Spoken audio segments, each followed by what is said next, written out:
in the game, and then we'll take questions. Well, I mean, we came in and executed our plan to perfection. We needed to keep them off the bases. Their leadoff hitter of every inning, we needed to keep off the bases because they do a great job at moving their runners with bunts and different slashes. And David Heinz did an amazing job. So did McNorton. We were 8 of 9 in getting that first hitter out. We executed our plan. We did a great job.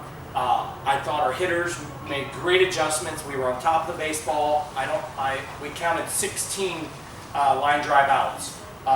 They go in the book as F8s, on the warning track to that ding hit.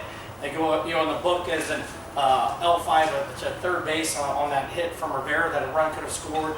We took a chance on a shallow fly ball to right. Theirs worked out for them. Ours does not. You could just feel the way the game was going. It's 2-0, and you had this feel in the dugout like, man, we're doing everything the way we need to. This score should be different, but it's only 2-0, and you can just feel that the game was just not going our way. And I'm just so proud of these guys. We did everything we could. That the one inning, one quick out in the 7th with Heinz in the bunt. The catcher did a great job coming out and tripped. It could have been 2 quick outs. Had to go to Kev a little bit earlier. Our plan was 1 to 2 innings with him. Had to go to him a little bit earlier than we wanted to. But they forced our hands to do that. Their team just scraps you and scraps you. And they did a great job. Their pitching did a great job. Their bullpen came in and held us there at 2. And that's not easy to do with this offense that we have here. So just a lot of credit to their pitching plan and what they did.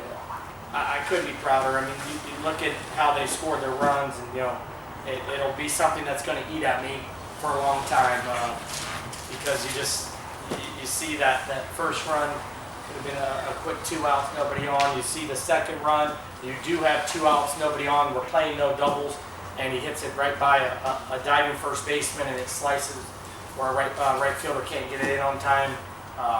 And then you play your matchup with a 5-man infield, and everything's on the line.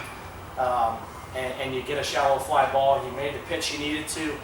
Ball skipped off that turf. Tough play for us. And there's the 3 runs. Those 3 runs are going to be played in my head a long time. Questions? Michael, how stunned are you that this is the way it ended? We're all stunned. We went out there, we played our best. It just happened. Could you talk about the throw in the 8th that cut off what would have been the go-ahead run then? That play? It's pretty much an all or nothing throw. I just straight up to the ball and I was looking a good throw and I was out there and I got it out. We picked up our team at the time. Coach was talking about all the hard hit balls. As an offense, how frustrating does it get to make those adjustments to hit balls right on the button and really not get a lot to show for it? That was frustrating. I mean, we go out there and we battle each inning and we grind it out. We grounded out for 5 straight games now, and just it's horrible that we ended this year.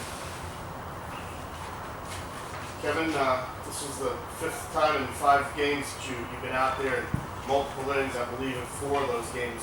Did you have the same stuff today that you've had earlier in the tournament, or was it kind of a struggle for you? I felt like I had my best stuff. We came out there and I made some pitches, and they made some. I put the bat on the ball and put it in play, and the cars fell in their favor.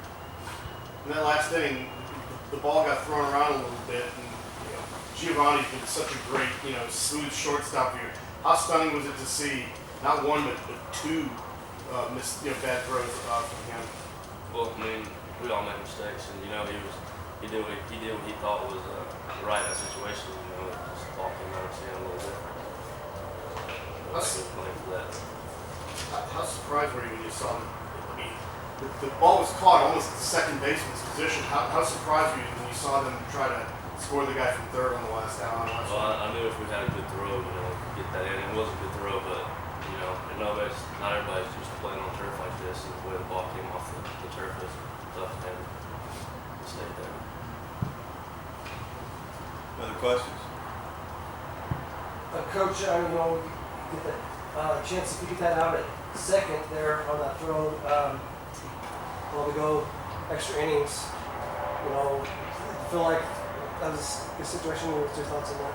Yeah, I felt like this was a game that was going to end up going extras. I was already just starting to get our mind ready for who was next. I mean, we've asked a lot of this big guy over here, and the amount of innings that he has pitched has been amazing. So, Packerel was getting up in the pen. Everything was on deck today to throw guys on short rest, whatever we had to get to that final game, and it just wasn't in the cards. And I strongly believe that we did play a good game. I know that last inning was uncharacteristic of us. We played a good game, and you got to tip your hat to Colorado and what they were able to do today as well, the pitches that they made. Joe, when next year's media guide is printed, it's going to say 54-4, which is an amazing record. When you look at that, will there be some bittersweet kind of feelings to a season that probably one of the best ever in NCAA Division II history? First day, everybody knows what's at stake when you put on this Tampa uniform, and they know there's only one way to be recognized. That's if you get this championship ring. The other teams, we've had some runner-up teams, and people don't really remember them, unfortunately, because it's all about winning that championship. I told the guys out there while I was in tears that this is amazing. It's amazing. These guys do it.